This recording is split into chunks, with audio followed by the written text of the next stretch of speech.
In 1624, 23-year-old King Louis XIII of France was in crisis. He was balding. What would people say at a time when a monarch's hair had come to symbolize his power and nobility? Louis was not interested in finding out. Instead, he made a decision that kicked off a 150-year fashion craze. He wore a particularly full wig. Long before Louis, people adopted wigs for various reasons, including hygiene, theater, and anti-aging endeavors.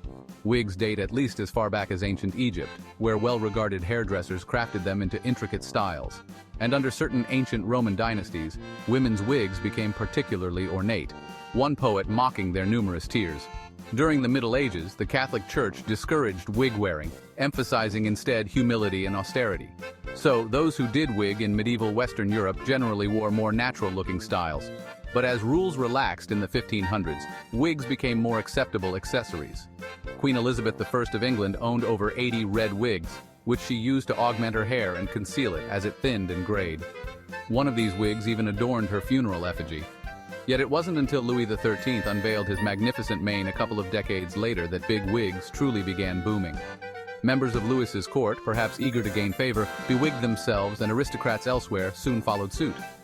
The fast-growing popularity of wigs might have been accentuated by concerns over hair loss caused by mercury, which doctors then prescribed to treat syphilis and other ailments. But people also heralded wigs as convenient, since they eliminated the need for daily hair cleaning and styling. In the mid-1600s, the trend amplified under Louis XIII's son, Louis XIV. At the time, Europe took its couture cues from Madrid, but Louis XIV's government changed that by investing heavily in France's luxury industry.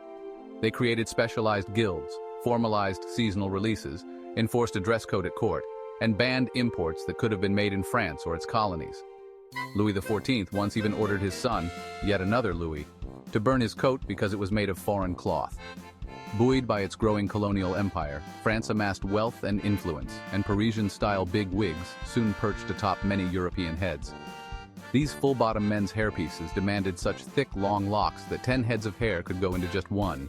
Within a century, the number of Parisian wigmakers quadrupled. Even small villages often boasted at least one wigmaker. They generally fabricated their merchandise from human hair, probably sourced from poor women, or from cheaper materials like wool or horsehair. To clean their wigs, eliminate odors, and absorb sweat, people showered them in perfumed powders of flour, chalk, and aromatics like violet, rose, clove, and lemon. It was a messy business, with entire rooms designated for the task. In fact, that's where the term powder room is thought to have originated. By the mid-1700s, men's wigs remained popular but became simpler, often styled with curls around the face and a ponytail in back. Women's wigs, however, soared to new heights, literally towering up to a meter.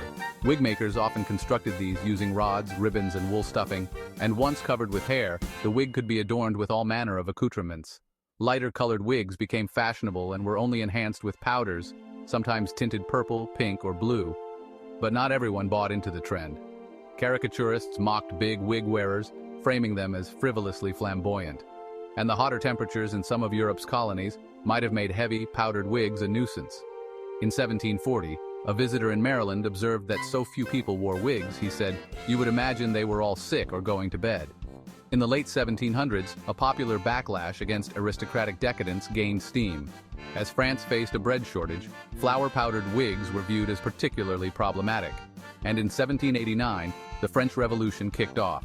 In 1795, England's Parliament passed a powder tax that led many to abandon their big wigs. And so, they fell out of fashion, left high and powder dry like mere relics of a harebrained past craze.